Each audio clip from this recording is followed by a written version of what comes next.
Hi, everybody. This is Silvio Canto in Dallas, Texas on Friday, February the 7th. It's Super Bowl weekend. And of course, when we want to get into sports around here, we always say hello to our friend Dave Michaels. Dave, hello. Great to have you again. What a great pleasure. Happy New Year. I guess the last time I saw you was before the year. So Happy New Year. Yeah, I thought we did one in January. Well, I think we may have. We may Yeah, have. that was the first one we had done. Yeah, So so happy Valentine's happy Day then. Valentine's, yes. There you go. And And we it's have to great. stop meeting like this, Silvio. Your wife is going to start talking about us. Yes, yes. This is a little scary here.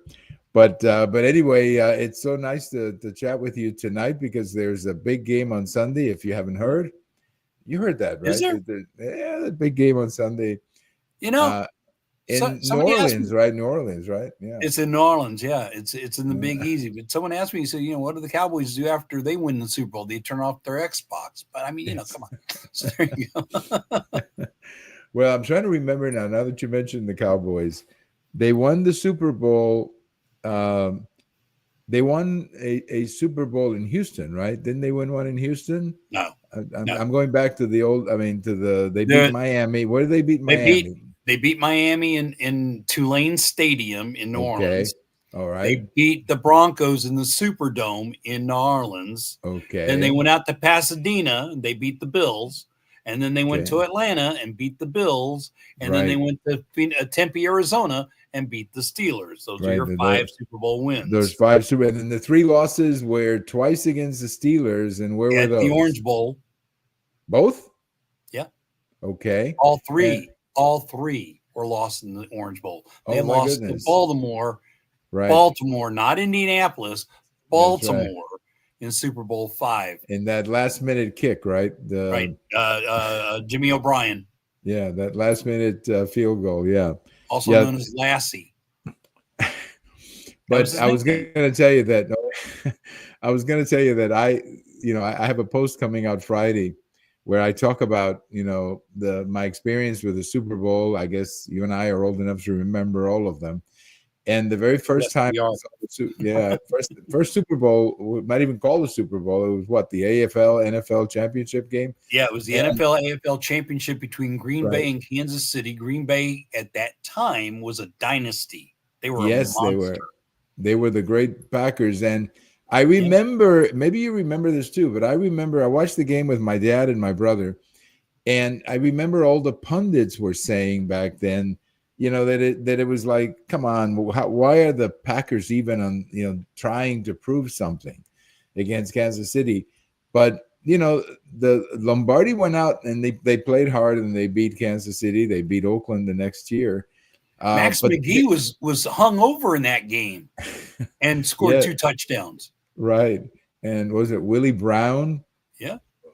Jim Taylor? They're great teams, yeah. Yeah. And what's interesting, let me get back to the Cowboys for a second, because I think the game in this article that I'm writing, the most disappointing football game to me, or Super Bowl game to me, and there's been a bunch of them, and a lot of good ones and a lot of bad ones. But for me, it's Super Bowl 13 when the Steelers beat the Cowboys in that very dramatic game. The Jackie Smith dropped that ball in the end zone. And you were telling me that it was in the third quarter, and I forgot about that. But that was the most disappointing because I really wanted the Cowboys to win that game, not just for partial reasons, but because that game, that was kind of a game between the two teams to see who would be the team of the 70s. Yep. If you know what I mean. So it was kind of like the unofficial championship for the team of the 70s, because the Steelers and the Cowboys had been the two most successful teams. So they played this game to determine who was. It was not officially called that, but that's kind of what it became. Yeah. And again, they also played, just a few years earlier in Super Bowl 10, right, which was in January of 76, the beginning of the bicentennial celebration year. Yes. And they played in Miami that year. And that's the one that Lynn Swann did that acrobatic catch, right, going down the side over Mark Washington. And, you have that. You've got the Super Bowl 30. Well, all the games the Cowboys lost in Super Bowls. Remember, they lost 3. They lost to the Colts last second field goal. heartbreak. They lost Super Bowl 10, close game. They lost Super Bowl 13, the drop pass by Jackie Smith. That wasn't the end all be all. It's just like everybody thinks that the catch, we all remember the catch, Clark in the end zone with the 49ers over Cubby. Everybody thought, well, that was the end of the game. No, Cowboys are still driving. They could have actually pulled that one off. Right. The game with Danny White and still driving down the field. So again, even in Super Bowl 13, the drop pass, it was still early enough in the game. It wasn't the end of the game. It did change the shift of the game. But I bet you that when Roger Staubach and Terry Bradshaw get together, they must be, kind of, I'm sure, teasing each other a lot. I mean, they're both very competitive men, of course, great quarterbacks. Yep. But, Staubach, Terry Bradshaw was 4-0 in the Super Bowls. And, of course, Roger Staubach was 2-2. So Roger Staubach would have been 4-0 had he beaten the Steelers twice, So those little things of history. But that was, to me, I've been a lot of great games, and there's some bad games too. And for a while there, it seemed like all the games were bad. But there were a lot of blowouts. Yeah, in the 90s, and including the Cowboys and the Bills in Super Bowl 27 was a massive blowout, 52-17. Right. Yeah, the Bills, yeah. But anyway, that one for me was the most disappointing because I really wanted the Cowboys to win that game. Like I said, because I wanted them to be known as the team of the 70s. And of course, the Steelers, because of that victory, became the team of the 70s. Well, you got the Cowboys got their dynasty in the 90s. They won 90s. three out of four Super Bowls that they sure did. And between them and the 49ers, both franchises have 5 Lombardi trophies in their closet. Right. And how many appearances? 8 for the Cowboys? 8 for the Cowboys. 10? For the Steelers? No. Patriots. Oh, the Patriots. Okay. Yeah, the Patriots. But the Steelers had 4 plus. No, they had 5. 5 altogether. No, okay. I'm sorry. They've had, because they have 6 rings. They have 6 rings. Right. Okay. And they lost to the Cowboys they lost to the Cowboys. They lost to the Packers. That's right. So they probably have 8 too. They probably have 8. Yeah, something like that. Yeah. So it is remarkable. But the game tomorrow is interesting because talking about dynasty, no one has won 3 Super Bowls in a row. But that's kind of interesting because I think the Packers did, but that was a different situation in the 60s. Well, they won. Actually, they won 3 championships. Right, exactly. And they were the NFL championships. That's different. Because that's different. But that was before the Super Bowl era. No, you're right. But those were now like the Super Bowl is the championship. That was the championship back then because the AFL was not up to speed yet. Well, the AFL only showed up in 1960. Right. That was their first year of existence. Exactly. And the Packers through 60, I think they did it in 60, 61, 62. Yeah. Yeah, they won 3. And then they did it against the Cowboys in 66. And so 67. 65, 66, 67. Yeah. But anyway, so I'm going to make a prediction that Philadelphia is going to win because I think their defense could wear out Kansas City. But listen, that's one of those 51-49 predictions because I could go either way. This is going to has a potential for being a very good game. I'll say that. But I think Philadelphia is going to pull it out. What's your sense? The last time these two teams met was, I think, in Arizona. And in the Super Bowl, you mean? Yeah, right? Yeah, in the Super Bowl. The last time these two teams met in the Super Bowl, it was in Arizona. And I don't know if you remember, maybe you do, maybe you don't, but the biggest complaint was what? The field. The field. The paint on the field.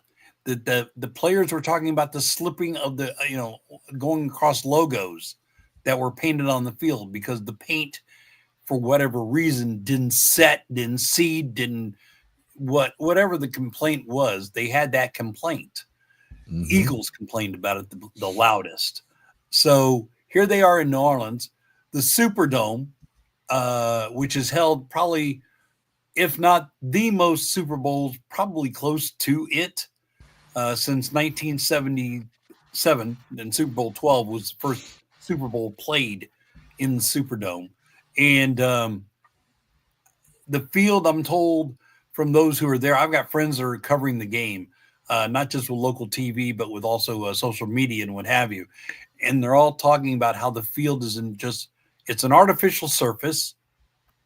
The logos that are painted on it are they're used to doing that and painting it that way. So they can't complain about that. They can't complain about the slippage. So this is going to be an equal turf field for both teams. Right. And of course, there won't be any bad weather, which no. there would have been had it been Kansas City or Philadelphia. But I'm going to go and say Philadelphia is going to win. Okay. Not because we're in the same division, not because I'm fighting for the for the NFC. You know, I'm not. That's not the reason. I just think they're going to pull it out. I think they're going to pull it out. But I tell you what, Dave, the next time we chat, I could be telling you that I was wrong about that because these are really two good teams. I've got some Lowry seasonings. But I will tell you this. I really regret that Buffalo didn't get in. I was kind of expecting them to be there. Yeah, I really wanted Buffalo to get in because if Buffalo had gotten in, then I would have been cheering for the Bills, not just because of their wonderful quarterback, but because they've lost 4. They went to the Super Bowl 4 years in a row. Those poor fans deserve a win. It's just like the Vikings fans. They went there 4 times and they didn't win one. So I was really hoping for Buffalo, but it didn't happen. The thing about the Bills, as you mentioned, they went 4 times. But imagine, if you will, that's winning the AFC 4 times in a row. And that's difficult to do. No, you're right. And they had some tough opponents during that stretch. I mean, it's not like the Oilers AFC being one of them. The Oilers and weren't the Chargers too in that I mean, yeah, the Chargers. The Oilers, they came from, I mean, Buffalo was dead against the Oilers one year and came back and won with Reich because Kelly was on the sideline. I remember that game, watching that game at my parents' house. Yeah. Sunday afternoon. Yeah. And the game, they were down like 28 points or something. Something ridiculous, yeah. Yeah, and then all of a sudden they just keep scoring and scoring. But those Bills also had one of my favorite players, Jim Kelly. So that's another one. But I love this young man, Josh Allen. He's just great. And I just, somebody had to win. 2 good teams. Yeah. And unfortunately, at least for me, because I was really hoping that Buffalo would win. And I know you're picking the filthy Philadelphia Eagles. I'm sorry, I have a problem with these guys. Yeah, but the thing about Kansas City and Patrick Mahomes and the magic that he's been providing, and I use that term the way it is because it is magic. I mean, he is literally, we talked about Roger Staubach being Captain Comeback, and we talk about the great Jim Kelly, as you've mentioned. There's so many great quarterbacks that have led teams to Super Bowls. Right. But Mahomes, the kid's a real deal. I watched him in high school, and when he was playing in White House High School in East Texas. Okay, and his dad pitched for the Rangers, didn't it? His dad pitched for the Rangers, I remember, didn't he? Mahomes' dad or the Twins? Yeah. No, it was one of the two. The Twins. The Twins. No, Kyler Murray's cousin, Calvin Murray, played for the Rangers, played for the Giants, but he also went to high school at W.T. White. Well, that's your high school. No, you didn't go there, but you didn't go there. Would have been. Yeah. I went to Skyline. Right, Skyline. But W.T. White, who was that other baseball player that went there who played with the Astros? I remember a baseball player who came out of W.T. White who played in the majors. Not too long ago either. Anyway, I cannot remember. Colt played for Skyline. Then he went to the majors. Well, who came out of W.T. White? Yeah, you'll think of it, I'm sure. Yeah. And if One not of David tonight, Shepard's disciples, and David Shepard was yeah. the head coach at WT White. Right, but somebody because they were the WT White, or they are the WT White Rangers. No, If the WT White Longhorns. Longhorns, okay. And anyway, They're so burnt think orange about and white. yeah, think about that trivia I will. question. But somebody came out and then let me know later if you don't remember it tonight. Yeah, I'll figure it out. So I'm gonna go with I almost said the Phillies. I'm gonna I'm gonna go with the Eagles. I'm going with the Chiefs. And as I say, if I'm wrong, One of us I is going to won't be feel, eating crow. yeah, one of us is gonna eat crows. So I'll tell you what. Let's put a coffee on the table. I'll buy you a coffee All right. if Kansas City That'll work. wins, and you buy me a coffee and we'll just have a friendly bet about it. But I just have a feeling that Philadelphia is going to win, but I could be dead wrong. Now, let me move on to another topic, and that is Luka to the Lakers. I learned about this. Who? That's right. Who? Number 77. Remember him? Look, I learned about this. This is the craziest thing in the world. Yeah. Sunday morning. Okay, and I learned about it Saturday night. Oh, you did. So you beat me to it. But I learned about it Sunday morning. My routine these days, I usually get up early anyway. And I get up and, I check the iPhone for headlines, what happened, overnight. And I see Luka has been traded to the Lakers. And I said, well, there go the comedians again, because I couldn't believe it. And then a second or third headline comes out and somebody puts something on Twitter saying, no, it's true. Yeah. He was traded. Yeah. I couldn't believe it. And I still cannot believe it, but it's a done deal. So why do you think it happened? I mean, what's your gut feeling as to why they would trade Luka? I mean, the player coming here is pretty good, let's just say that. And more defensive oriented player from what I hear. But what is your sense? Give me your opinion as to why they think they made this deal. $325 million reason. Because that's what he would be worth. Yeah, that's his extension of the contract. It's a 5-year deal, $325 million. Now, here's the side of that. Okay, but 1 second, Dave. Let me forgive me for a second. Let me understand that because I read that too. Okay. Was that a contract that he had already signed or a contract that they expected him to sign? That would have been the contract expectation. Oh, okay. All right. Okay. It's sort of like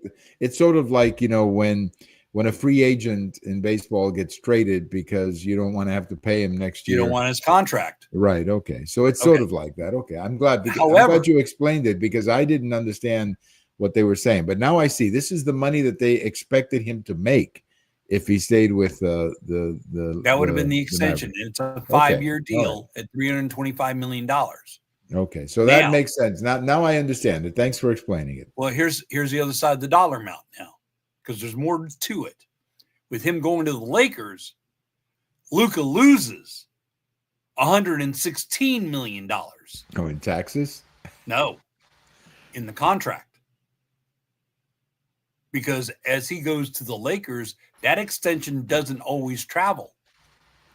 You're right about the taxes because playing in California, right, and the majority of your home games are there. People don't understand this. And I got an economics class in sports economics. You're a player. Let's say you make $10 million on a contract. Of that $10 million, if you have an agent, he gets his cut. 3%. That's a pretty good chunk of change out of $10 million. Sure. And then you've got what they call your luxury tax. Now, if you play in Dallas, obviously Texas doesn't have a state income tax. But when I go to play in California, when I go play in New York, when I go play in Washington State, when I go play in Atlanta, Georgia, I got to pay those taxes off my paycheck. Because Toronto too, I believe. Also in Toronto, the taxes are pretty high too. I've heard that. Yes, they are. Yeah, ask any major league ball player. Sure. So, you're that $10 million that you're making a year, by the time you get done, your net might be a little over $2 million. Yeah. So $8 million is going to get chewed up in taxes every time you step out on a floor, gridiron, diamond, or ice, a sheet of ice. As a sports entity, you lose money. Right. So here's Luka, and he's already losing $116 million off of what we would have had for the 325 mil. Subtract 116 mil right off the top, because that's what he lost. Yeah, it's a bad night for Luka. That was a bad night. to go beyond that point with Luka being traded and getting these players and these draft choices. 2028 is what we pick up. In 29, I think it was 29. All right. Well, 20. They probably the 28. Probably the 28-29 season. But that's still 4 years from now. That's right. That's right. To get a draft pick, and the investment's already gone. You know, he's playing for the Lakers, and in those 4 years that we've got to wait to, turn that around to get I say we, the mouse in my pocket and me. But, the Mavericks are going to have to get a draft pick. Right. And I don't even know where they picked this year. In 2025 draft, when they got Luka in, what was it, 2018? They got Luka, right? Right, yeah. But Luka was actually drafted by the Atlanta Hawks, and we got the kid out of Oklahoma, Trey, and I can't think of Trey's last name. But we drafted him in the fifth pick of the draft overall. The 8th pick was Luka. And then the Mavericks and the Hawks made the trade, and we got Luka from the Hawks. I remember when draft night came about, and I made the comment on social media that, hey, Mr. Cuban, Mark Cuban, you tanked the season to get the 5th pick overall. How's that working out for you? Before they got their pick and before the trade was made. After the trade was made, I came back on and said, well, I guess I'm eating crow. To my surprise, and I've had it verified, Mark Cuban commented on my social media post. And it was not somebody writing for him. It was not a fake social media profile. It was Mark. And he flat out told me, he says, we can make better choices. He was making a stab at me, by the way. He says, we can make better choices than you do with your job search. Because he was making a joke about how many jobs I've had. Huh. He and I ran into him at the AAC, and I confronted him, and I said, I'm so-and-so. I'm Dave Michaels. Do you remember this? He goes, oh, yeah. I said, so I guess, asking for credentials for, the Mavericks in the future is going to be like Slim and Nil, and Slim left town. He says, oh, no. He says, I appreciate, first of all, he appreciates my humor, but he more appreciated, I was being honest. Sure. And so, but I think that's what you were doing. You were just making an observation in 2018. Yeah. So I think that he appreciates that. But I just could. Now, some people are saying, Dave, and you know a little bit more about this than I do, but some people are saying that he was out of shape and that they were concerned about health issues. It kind of reminded me, in a small way, remember when Canseco was traded to the Rangers in '92? From the A's, nobody could figure it out. For Bobby Witt, Ruben Sierra, and who else? There was a third. Yeah, there was a third player. But many people were speculating that he was being traded because he was damaged goods physically. Right, I remember that. And that they were trading him for that reason. Right or wrong, but that's what people were saying. And I'm wondering if the Mavericks know something about him, or they say he's out of shape. He looks okay to me. I don't know. I'm not a basketball. Well, he's overweight. Number one, that was the first thing they said. He's overweight. But is he really to play? Because he plays well. I know, but they're saying he weighed in at 260, 270. His playing weight at his height and his what they call the BMI, the body mass index. He should be right around 225, 230. Oh, okay. So he is. Okay. So that is a lot more. and he carries the weight, and carrying that weight on that frame on his body. Right. They're concerned with his. I mean, he's already had an injured wrist. He's already had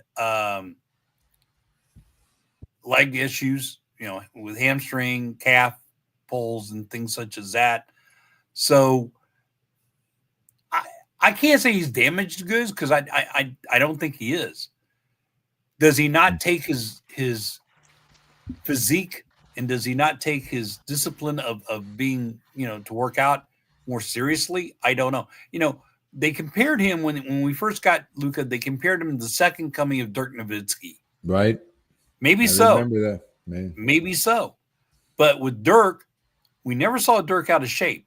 No. Dirk was injured quite a bit during the latter part of his career, but he wasn't. Part of the thing with the Mavericks is they get guys. Sean Bradley was a good example. Could never stay healthy. Mm-hmm. Porzingis, another example of never being able to stay healthy. They're concerned with Luka not being able to stay healthy and being on the injured, on the injured list or whatever the case may be. So with him being traded to the Lakers, part of the Maverick front office is thinking, your problem, not ours. Mm-hmm. LeBron and I mean, think about that tandem for just a second. LeBron James on the floor with Luka Doncic. Oh, it's unbelievable. That's going to be an unstoppable group of guys. Oh, yes. Not just those two, but the other three that are on the floor. They're going to be unstoppable. So for what it's worth, does it hurt? Yes. Does it sting? Yes. Are fans furious? Well, we're seeing the refunds being offered to the season ticket holders. You went by the AAC. I swear it looked like somebody died. Right. The memorial that they'd set up with the Doncic jerseys and the flowers and that he had passed away like Kobe had. I know there was a article that came out in today's Dallas Morning News of a psychiatrist writing about how to handle the loss of Luka, the fans, and almost like the loss of a friend or something who passed away. But I don't know. I'm still mixed feelings about it. I guess emotionally, I wish they had not traded him. But if we get something back, this fellow Anthony Davis is good defense, and if the Mavericks become a more defensive team, they could become a competitive team this year. And who knows, maybe the Mavericks and the Lakers will play for the West. Wouldn't that be exciting? That would be a scary setup. That would be a scary setup. Yeah, somebody's going to win a lot of. I mean, imagine that if that were to happen and the Lakers beat the Mavericks, or the other way around. The other way around. I mean, imagine the Mavericks beating, because if the Mavericks beat the Lakers with Doncic on the floor. Oh, wow. That would be. That's going to make the feather in the hat of the Mavericks and Jason Kidd. Well, secondly, the general manager, right? Yeah, Nico. Yeah, Nico Harris. And that'd be like a big, thumbing your nose. A lot of people have said, and I know you've read this, and I know you've seen this, Silvio, but there's a lot of people who are saying, well, this is a prelude to the fact that the new ownership, because remember, Mark Cuban gave up his ownership, that this new ownership out of Vegas are looking, and they've already squelched the rumor. Right. They've come out and said, no, this is not happening. But originally, it was stated that they were talking about moving this team, if and when, to Vegas. Now, a couple of things would have to take place in order for that to happen. One and foremost, the governors of the NBA would have to approve that move. Right. The chances of that happening and moving a team from the Dallas-Fort Worth media market to Las Vegas, Nevada, slim and nil. Forget it. And slim just left town. However, if the NBA chooses, and there is discussion of having an expansion team or moving a team. Sacramento's been talking about moving a long time. Right. The Sacramento Kings going from Sacramento, and they're thinking about maybe physically going across the border and into Vegas and into Nevada. which to me makes a little more sense. Well, Sacramento makes more sense to me as well than the Mavericks. Yeah, the Mavericks makes no sense because this is a profitable franchise, a big market team, like you say. Yes. Yeah, that of all the reasons, I didn't think that was the best one. But I tell you what, for the sake of time here, let me jump for a quick second. So, okay, I'll ask you this about the trade. Imagine that we're talking in June or mid-June, late June. Do you think this trade will look good for the Mavericks or for the Lakers? That's a tough call. This trade benefits the Lakers solely. This trade did not benefit the Mavericks. The Mavericks, I mean, you can talk about defense, you can talk about Anthony Davis, you can talk about all the guys they're getting right now from other teams. For right this instant, this moment, this time, this benefits the Lakers and that team a whole lot more than it does us. Let me ask you something, Sylvia. No, but I wanted to bring up something really quickly about that point you just made, and then we'll go to the next one. Do you remember when Bowie Kuhn canceled a couple of trades that the Oakland A's made, and remember in the 70s when Charlie Finley was releasing or trying to get rid of players? He was trying to get rid of his team. Yeah, before the free agency. Fire sale. And Joe Rudy got traded. Remember all of that? I did. And the commissioner stepped in and said, no, you cannot do that. And in the interest of baseball, he canceled those trades. I remember this. Some people are saying that the commissioner should have stepped in and said, I'm going to cancel this trade for the reasons you just stated, that there's no benefit to the Mavericks here. I know, but I don't think he can do it or won't do it. I'm sorry to say this. Mr. Silver does not have the backbone. Right. If David Stern was still alive and still the commissioner of the NBA, you might have had a good argument. Right. Might have, because David Stern was all about the league and being, competitive and making things equal. I don't think Mr. Silver has that same capacity. Right. No, I agree with you there. That's why I don't think it's going to happen. But somebody brought that up. I think it was Jason Whitlock. I think it was who brought it up. Maybe that the commissioner should step in, and he used the example of Bowie Kuhn back in the 70s when he literally stopped Charlie Finley from Finley was he traded Vida Blue, Joe Rudy, if I recall. Gene Epstein. He just got rid of his whole team. Yep. At the trading deadline, and the commissioner came in and said, no, in the interest of baseball, I cannot allow you to do this. I wish that we had a stronger commissioner, but that is not going to happen. Now, you can ask me a question, and I interrupted you. I was going to say, with the Luka trade and the feeling the fans have, I kind of equaled that to when Pudge Rodriguez became a free agent and had to leave the Rangers. Yes. Emmitt Smith had to give up free agency and go to the Arizona Cardinals. Right. Tony Dorsett had to give up free agency and had to go to the Denver Broncos. All these great superstars that we had in the Dallas-Fort Worth market, and I know I mentioned Cowboys, I know, and a Ranger. But when you think, and Rafael Palmeiro, there's another one that went to he left and went to the Baltimore Orioles. So when you have all these great faces of teams leave, it's the same feeling. It's that same loss. I understand what you're saying, because I was extremely disappointed when Pudge left and so on. But the only difference I would make is that those guys were maybe on the second half of their careers. Yeah. Whereas Luka is still in. But again, I agree. So that was the only technical little difference not difference, but a little small disagreement I would have with you. What about Mike Young? Michael Young to the Phillies.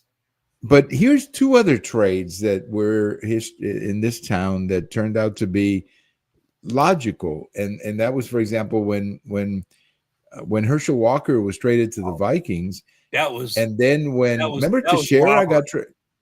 Exactly, but that made a lot of sense at that time. If Luka had been traded to a team and they had gotten a bunch of young guys and a bunch of draft choices like the Cowboys did with Herschel Walker, at least you can understand the the thinking. Or when Teixeira got traded to the Braves, and we ended up with the starting shortstop, the closer, Harrison was an 18-game winner. That, at least if you look at it on paper, you go, value. Well, the Rangers got a lot of value out of that, and certainly the Cowboys did. But here, I agree with you 100%. There was no value. No, at least no tangible value that you can imagine. But not at this time. Not at this time. And you're right. It's been a terrible turn off for the fans. I mean, I've never seen so much gloom and doom with the Mavericks. Yeah. Let me go to another quick topic here, Sure. because time is flying. Spring training starts in a couple of weeks. Couple of days, yeah. Pitchers and catchers show up. I saw this long interview with Bruce Bochy, by the way. Really interesting interview. The man is so interesting to interview. Give me one player or something that you're looking forward to in spring training. A question you're trying to answer. My question is Evan Carter. Is he ready to play? Because if he is, that's a big boost. What about yours, Dave? Who am I looking at? Yeah, DeGrom. What player? DeGrom. Okay, yeah, DeGrom. That's my wild card, because I would like to see a healthy, and I do mean that, a healthy DeGrom go through an entire, 6-month season of baseball, stay off the injured list, stay healthy. Give me an average of 6 innings a game, right? At least. I'll 25 starts. Let's say 25 starts, 30 maybe starts. I don't know about 30, but I mean, if you can give me a solid 20 to 25 for the year, and you win a good portion of them, if you can give me a 10, 11, to 12 win season, for you, I would take that. Actually, I would rather see 18, but I'll take. Well, of course, yeah. I'll take what I can get. Keep the ERA below a 3. Yeah. And show up and be dominant. Then you still got Nathan Eovaldi. Right.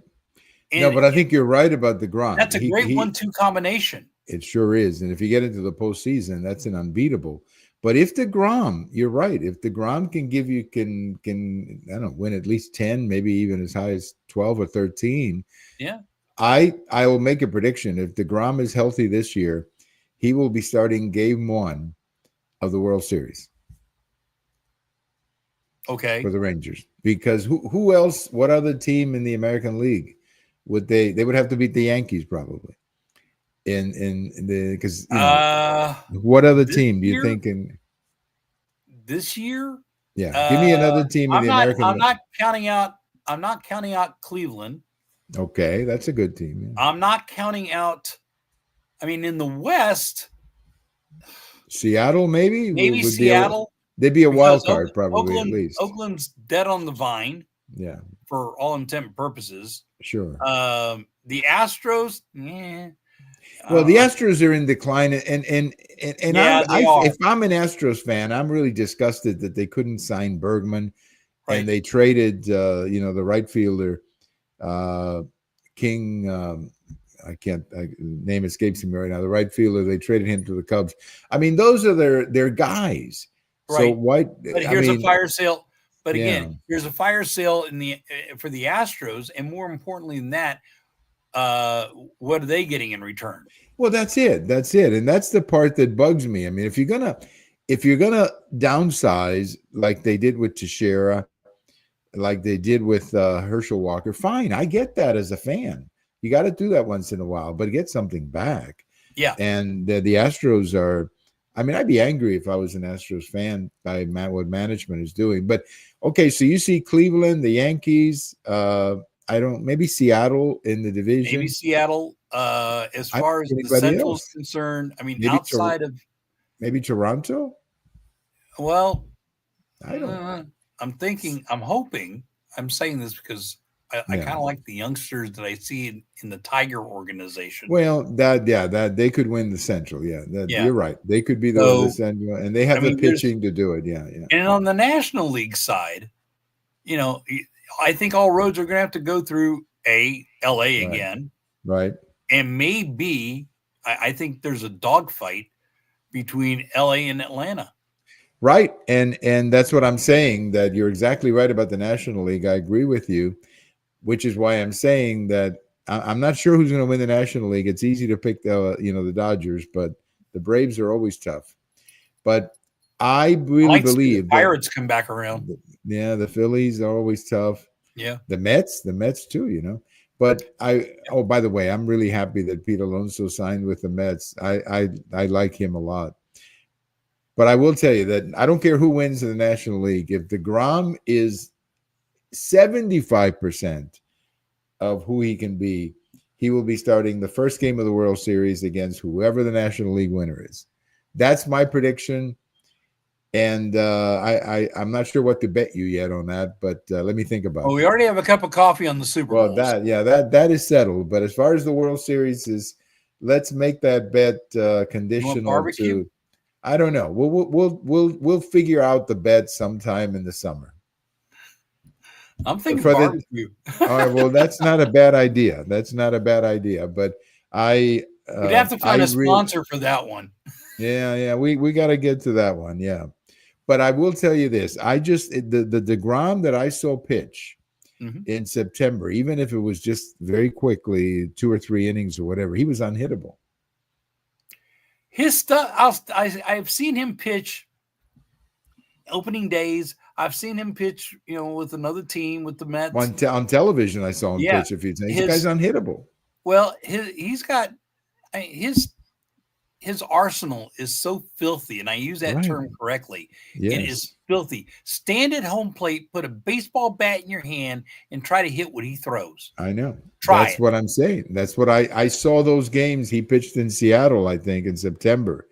Pitched the game in Seattle, and I think in Oakland. Yeah. The guy, I've never seen, well, I shouldn't say I've never seen, that's too broad, but I have not seen too many guys move the ball like that. It was unbelievable. I'm sitting there saying, my gosh, now I see why he was twice a Cy Young, in the National League. Well, Dave, that's something we'll have to pick up on as the baseball season rolls around. But my initial conclusion is that if DeGrom is healthy, he's starting game 1 of the World Series, but it's an early prediction. Give me a little slack on that one until we get later, but there is a cup of coffee on the Super Bowl. That's on the Super Bowl. There's a cup of coffee on the Super Bowl, and maybe a little more. I might get you some donuts if you select the right place. If you select the right place, I might even chip in some donuts. I'm trying to stay away from high calorie stuff, so I may just go for the coffee. But if you insist, or we can go with kolaches. Something that is tasty and a little protein and something that the more you eat, the more time we have to talk. Exactly. That's the other benefit of having something to eat. But that's a bet. Coffee. All right. Maybe coffee. Why don't we just throw the whole thing out there? We'll put breakfast somewhere. All right, breakfast is on the line. Breakfast on the line. Breakfast on the line, and I'm picking the Phillies. I keep saying that. I'm picking the Eagles. They're the filthy Philadelphia Eagles. I say it right.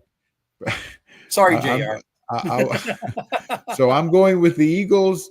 I'm going with the Chiefs.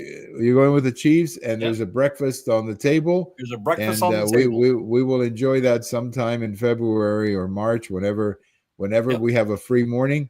But I tell you, I really want to thank you for joining us on short notice, because I wanted to do this with you, especially with the Super Bowl on Sunday. And as always, it's a great honor and a lot of fun to chat with you. So thank you so much for giving us your time tonight, Dave. I really appreciate it. The honor has been all mine, and I appreciate you, Silvio. It's always fun to come on board. Appreciate you asking. All right, my friend. Have a good Super Bowl, and start thinking about breakfast. Yes, sir. I think I got a good place for us to go. All right. Thank you so much, Dave. Thank you very much. Appreciate it. All right. Our good friend, Dave Michaels, talking a little sports tonight, Super Bowl, baseball, and the Luka trade, which is still amazing around here. The town has not gotten over that. And I would really recommend the article in today's Dallas Morning News. I'm one of those people who still gets the paper, but it's in the opinion section, not the editorial section, but the page right before, which is the opinion section, written by a psychiatrist here in Dallas, talking about coping with the loss of Luka. It's really an interesting article. I would recommend that you read it if you're having trouble coping with the loss of the great Luka. Thank you for listening. This is Silvio Canto in Dallas, and we'll talk to you later. Bye-bye, everybody.